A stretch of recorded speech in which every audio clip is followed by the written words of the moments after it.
Shalom Bapak Ibu, kali ini program kita ditujukan kepada para orang tua yang memiliki anak-anak usia remaja ke bawah. Dan narasumber kita kali ini adalah seorang psikolog, Ibu Jenny Gunawan dari Surabaya. Dan beliau akan sharing sedikit membagikan wawasan tentang bagaimana membangun dasar yang kuat di tengah kondisi stay at home ini. Dasar yang kuat bagi anak-anak dan remaja untuk bisa membangun konsep relasi yang tepat di tengah masyarakat nantinya ketika mereka balik lagi ke tengah-tengah lingkungan sosial mereka. Baik, kita akan menghubungi Ibu Jenny. Halo Ibu Jenny, sebagaimana yang kita bicarakan sebelumnya via WhatsApp text, saya minta tolong Ibu Jenny untuk bisa berbagi kepada semua pemirsa bagaimana untuk membangun dasar yang kuat bagi anak-anak dan remaja dalam hal berelasi. Ya, senang sekali pada kesempatan ini karena ada begitu banyak orang tua di tengah-tengah pandemik ini yang sudah mulai mengeluhkan, aduh anak-anak saya bosan di rumah, aduh saya kebingungan dengan apa yang bisa dilakukan oleh anak-anak. Nah, satu hal yang penting adalah membangun atmosfer rumah sehingga rumah menjadi surga kecil yang bisa dirasakan oleh seluruh anggota keluarga. Bukankah begitu, Beren? Ya, benar Bu. Soalnya apalagi di dalam situasi kayak gini semua stay at home. Tentunya pasti harus rumah itu nyaman ya. Ya, betul. Jadi rumah yang nyaman itu harus kita yang mengusahakan. Itu tidak terjadi dengan sendirinya. Nah, ada banyak seringkali salah paham antara anak dan orang tua, tidak hanya untuk anak-anak yang beranjak remaja, tapi ini terjadi juga untuk anak-anak masih kecil, adalah komunikasi dengan orang tua. Gitu Bagaimana orang tua mengasihi anak, namun anak tidak bisa mengerti atau tidak menangkap kasihnya orang tua. Nggak ngerasa gitu. Karena dikasih tapi nggak ngerasa ya. Ya, Ya betul. silakan. Karena kasihnya orang tua itu tentu saja bukan hanya melalui perkataan, Ibu. Oke. Jadi Ya, melalui apa Bu ya? Nah, kalau saya boleh sharingkan hari ini, saya ingin berbicara tentang bahwa apa yang kita bisa lakukan untuk menunjukkan cinta atau kasih di tengah-tengah pandemik seperti ini. Bagaimana kita bisa membangun suasana rumah yang hangat, yang menyenangkan, bahkan menciptakan surga kecil di rumah. Ya, yang pertama adalah kita harus senantiasa menyampaikan bahwa kita mengasihi anak-anak, kita mengasihi anggota keluarga yang lain. Yang pertama melalui kata-kata. Oke. Ya, kita bisa mengucapkannya. Nah, yang kedua, kita bisa juga menyatakan kasih tersebut melalui apa? Melalui hadiah, pemberian hadiah. Oke. Ya, nah hadiah di sini tentunya tidak usah harus hadiah yang mahal, karena kita juga harus mengencangkan ikat pinggang di tengah-tengah pandemi seperti ini. Betul, Bu. Tapi mungkin hadiah sesuatu yang mungkin kejutan, mungkin sesuatu yang tidak mahal harganya, bisa berupa mungkin permen atau mungkin makanan kesukaan. Nah, itu menyatakan cinta bagi anggota keluarga. Oke. Terus apa lagi yang bisa dilakukan? Selain hadiah, kita bisa juga menyatakan cinta dengan apa? Dengan memberikan tindakan melayani atau kita melayani anggota keluarga kita. Nah, mungkin kalau anak bisa melayani orang tua dengan mengambilkan minum, mungkin bisa kasih pijit orang tua, wah itu pasti senang sekali orang tuanya. Nah, bagaimana dengan orang tua? Orang tua juga bisa melayani dengan memasakkan, kemudian membuat sesuatu yang disukai oleh anak, ya. Nah, itu bisa menunjukkan cinta juga.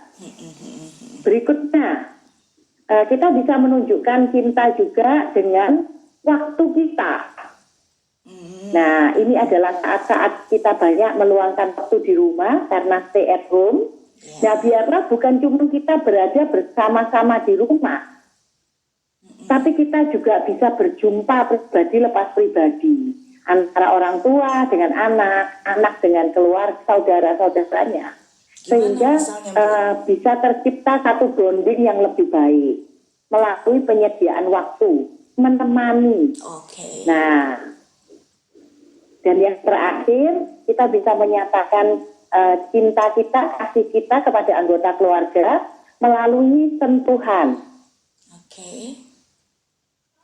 Nah, pada dasarnya setiap manusia itu bermula dari baby atau pada saat kita kecil waktu bayi, kita semuanya merasakan kasih itu melalui sentuhan. Bagaimana seorang bayi kalau menangis, dia digendong, disentuh, dan kemudian dia merasakan dikasihi dan dia berhenti menangis. Nah, pernyataan kasih lewat sentuhan ini saat ini itu jarang sekali kita temukan pada orang tua dan anak. Mungkin karena budaya timur mungkin ya. Ini bisa, ya, nah ini bisa menyatakan cinta atau kasih juga, Bu Leren. Ibu tadi bilang ini. Sehingga, ya, silakan Bu. Ya. Ya, tadi kan Ibu bilang salah satu cara untuk menunjukkan kasih ke mereka itu dengan menyediakan waktu. Nah, sementara kita ini kan semuanya di rumah, rasanya kayaknya kita memang sama-sama terus, Bu. Bisa kasih contoh konkret menyediakan waktu menemani itu bagaimana, Bu?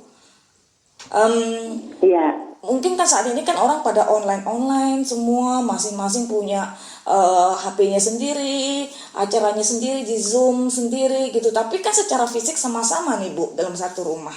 Itu yang bisa dilakukan apa nih untuk menunjukkan cinta, benar-benar menemani itu Bu? Nah, kita tidak bisa pungkiri bahwa sekarang mungkin kita orang tua lebih banyak waktu di rumah. Tapi pertanyaannya adalah apakah kita sibuk dengan aktivitas kita pribadi ataukah kita meluangkan waktu juga untuk anak-anak. Misalkan kalau sekarang ini kan semuanya sekolah online ya Bu ya. Iya. Ada e-learning, kemudian ada Google Classroom dan sebagainya. Iya. Sejauh mana sih kita sebagai orang tua menyatakan kasih dengan menemani mereka? Menemani mereka mengerjakan tugas. Mungkin anak-anak kita tidak butuh bantuan kita, tapi mungkin hanya dengan kita duduk di samping mereka, itu mereka sudah merasa bahwa mereka dikasihi. Kalau mereka memiliki bahasa kasihnya adalah waktu, Ibu. Nah, kenapa ini saya ungkapkan? Karena seringkali anak-anak itu lebih banyak yang memiliki bahasa kasih, kata-kata, dan hadiah. Nah, sementara orang tua itu lebih banyak bahasa kasihnya itu adalah tindakan melayani dan sentuhan gitu ya. Nah, sehingga ketidakcocokan bahasa kasih ini seringkali membuat orang tua itu yang sudah memberikan kasihnya kepada anak-anak namun tidak bisa dirasakan. Anak-anak tidak merasa dikasihi. Karena bagi anak-anak terutama di usia tertentu, bahwa waktu itu dieja sebagai cinta, sebagai kasih. Sejauh mana orang tua mereka itu menyediakan waktu bagi mereka.